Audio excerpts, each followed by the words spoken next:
Ya. Itu tujuannya, bukan cari uang. Kalau mau cari uang jangan jadi guru, jadi pedagang lah. Guru, kata mereka, adalah pahlawan tanpa tanda jasa, orang yang mencetak generasi, membangun bangsa, dan menjadi cahaya di tengah kegelapan. Tapi apa jadinya bila seorang menteri agama berdiri di depan ratusan guru dan mengatakan, kalau mau cari uang, jangan jadi guru, jadi pedaganglah. Kata-kata ini langsung viral, bukan hanya karena terdengar menyinggung, tapi karena membuka luka lama yang selama ini berusaha ditutup rapat-rapat. Luka tentang rendahnya kesejahteraan guru honorer, luka tentang janji-janji negara yang tak kunjung ditepati, luka tentang ketidakadilan yang sangat nyata.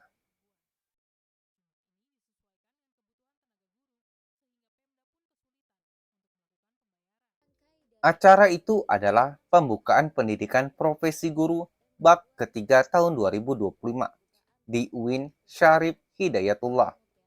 Menteri Agama Nasaruddin Umar berbicara tentang kemuliaan profesi guru. Ia membandingkan guru dengan pedagang. Satu mencari kemuliaan, yang lain mencari keuntungan. Jadi seorang guru itu mulia sekali. Ya. Halalan thayyibah. Ya. Rezekinya itu. Insya Allah. Maka itu jangan ikut-ikutan terhadap para pedagang. Emang tujuannya mencari uang. Sedangkan guru itu tujuannya mulia. Bagaimana memintarkan anak orang. Ya. Itu tujuannya, bukan cari uang. Kalau mau cari uang jangan jadi guru, jadi pedagang lah. Ya. Tetapi insya Allah pekerjaan yang paling mulia itu adalah memintarkan orang yang bodoh. Itu amal jariah. Lebih kuat amal jariahnya daripada pedagang membangun masjid.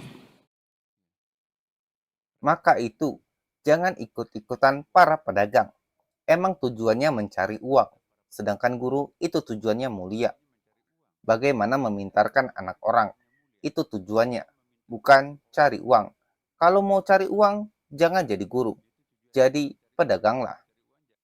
Kalimat ini seketika jadi potongan video pendek menyebar di TikTok, Twitter, Instagram, dan WhatsApp grup para guru. Kritik bermunculan. Apakah guru tidak boleh hidup layak? Apakah kami tidak berhak sejahtera? Guru-guru honorer yang selama ini hidup dengan gaji 300-500 ribu rupiah per bulan merasa ucapan itu menampar wajah mereka, sebab mereka sudah rela berkorban, bahkan sering merogoh kantong sendiri untuk membeli spidol, kapur, atau buku murid.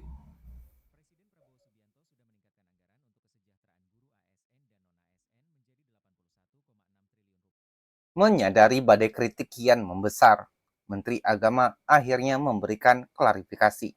Ia meminta maaf, mengatakan bahwa maksud ucapannya telah dipelintir. Saya Nasaruddin Umar, Menteri Agama Republik Indonesia, menyadari bahwa potongan pernyataan saya tentang guru menimbulkan tafsir yang kurang tepat dan melukai perasaan sebagian guru. Untuk itu saya sekali lagi mohon maaf yang sebesar-besarnya. Tidak ada niat sedikit pun bagi saya untuk merendahkan profesi guru. Justru sebaliknya, saya ingin menegaskan bahwa guru adalah profesi yang sangat mulia seperti yang saya sampaikan. Karena dengan ketulusan hati mereka itu generasi bangsa ditempa. Saya sendiri adalah seorang guru, bapak saya juga seorang guru SD. Puluhan tahun hidup saya abdikan diri sebagai guru, mendidik ya di madrasah, di pondok dan di mahasiswa, menulis dan membimbing. Karena itu saya sangat memahami bahwa di balik kemuliaan profesi itu, guru tetap manusia yang membutuhkan kesejahteraan yang layak. Ya, pemerintah melalui Kementerian Agama yang saya pimpin sekarang ini terus berkomitmen untuk memperjuangkan hal tersebut dengan berbagai langkah. Tahun ini ada kenaikan tunjangan profesi bagi 227.147 guru non-PNS sebesar Rp500.000 per bulan. Tunjangan yang semula hanya 1,5 juta rupiah per bulan menjadi 2 juta rupiah. Hari ini lebih dari 102.000 guru madrasah dan guru pendidikan agama mulai mengikuti program pendidikan profesi guru dalam jabatan. Kalau dijumlahkan secara keseluruhan, ada 206.411 guru madrasah dan guru pendidikan agama yang mengikuti PPG tahun ini. Padahal tahun 2024 hanya 29.933 guru. Artinya ada kenaikan 700% dibandingkan tahun lalu. Semua ini adalah bentuk perhatian negara untuk meningkatkan kesejahteraan guru. Karena PPG itu menjadi syarat untuk mendapatkan tunjangan profesi guru. Kementerian Agama dalam 3 tahun terakhir ini juga telah mengangkat sekitar 52.000 guru honorer sebagai P3K ya kan. Ya. Bagi saya, guru bukan hanya pekerjaan, tetapi panggilan jiwa. Dan karena kemuliaannya itulah negara wajib hadir untuk memperhatikan kesejahteraannya. Mari kita bersama menjaga martabat guru, sebab dari tangan mereka ya masa depan bangsa insya Allah lahir dan tumbuh. Tidak ada niat sedikit pun bagi saya untuk merendahkan profesi guru.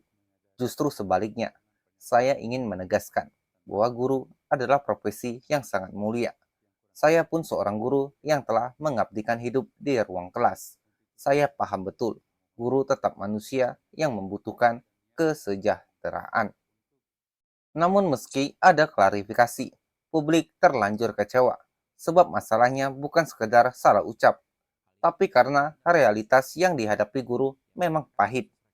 Kata-kata sang menteri dianggap membuka bobrok yang selama ini ditutup dengan slogan profesi mulia.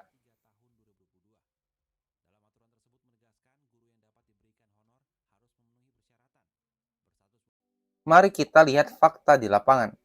Di Jawa Tengah, seorang guru honorer menerima Rp300.000 per bulan, padahal biaya hidup di sana minimal Rp2,5 juta. Di Sulawesi, seorang guru mendapat gaji Rp400.000, sementara ongkos transportnya ke sekolah mencapai Rp500.000. Di Bekasi, ada guru yang terpaksa mengajar sambil berjualan pulsa di kelas demi menambah penghasilan. Bahkan seorang guru di NTT pernah dilaporkan pingsan di sekolah karena semalaman bekerja sebagai buruh lepas. Bayangkan, profesi yang disebut suci dan mulia, tapi diperlakukan seperti pekerjaan sambilan yang tak layak dihargai. Lalu bandingkan dengan data. Menurut Federasi Serikat Guru Indonesia, masih ada ratusan ribu guru honorer dengan penghasilan di bawah Rp500.000 per bulan. Banyak dari mereka yang bertahan hanya karena cinta mengajar. Inilah bentuk pengabdian yang sering dieksploitasi oleh negara.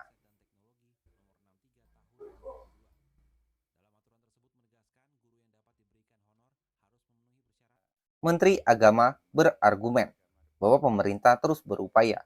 Ia menyebut tahun ini 227.000 guru non-PNS mendapatkan kenaikan tunjangan dari Rp1,5 juta menjadi Rp2 juta. Lebih dari 52.000 guru honorer diangkat menjadi P3K.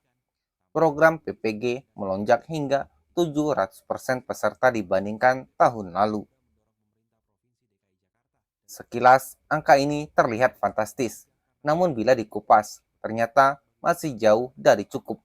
Sebab menurut data Kementerian Pendidikan, jumlah guru honorer di Indonesia mencapai jutaan. Artinya, yang sudah disentuh program peningkatan kesejahteraan hanyalah sebagian kecil. Banyak guru gagal ikut P3K karena kuota terbatas, gagal ikut PPG karena biaya tambahan, atau terhambat oleh birokrasi yang rumit. Sementara itu, kehidupan sehari-hari mereka tetap berjalan. Harus bayar listrik, beli beras, menyekolahkan anak. Kontradiksi besar terjadi. Negara menuntut guru menjadi figur malaikat, tapi memperlakukan mereka seperti kelas 2 dalam pasar tenaga kerja. Pada akhirnya, persoalan ini bukan hanya tentang ucapan seorang menteri. Ini tentang sistem yang gagal menempatkan guru pada posisi terhormat secara nyata. Bukan sekedar lewat kata-kata manis, bukan sekedar lewat puisi tentang kemuliaan profesi. Pertanyaannya sekarang, apakah pemerintah serius memuliakan guru? Ataukah sekedar menjadikan mereka bahan retorika politik? Jika Anda peduli dengan nasib guru di negeri ini, jangan biarkan suara mereka tenggelam. Tinggalkan komentar Anda, bagikan video ini agar lebih banyak orang sadar, dan tekan tombol subscribe untuk mengikuti liputan kritis kami berikutnya. Karena perubahan hanya mungkin terjadi bila suara rakyat tak lagi bisa diabaikan. Sampai jumpa di video berikutnya. Stay waras di dunia yang semakin gila.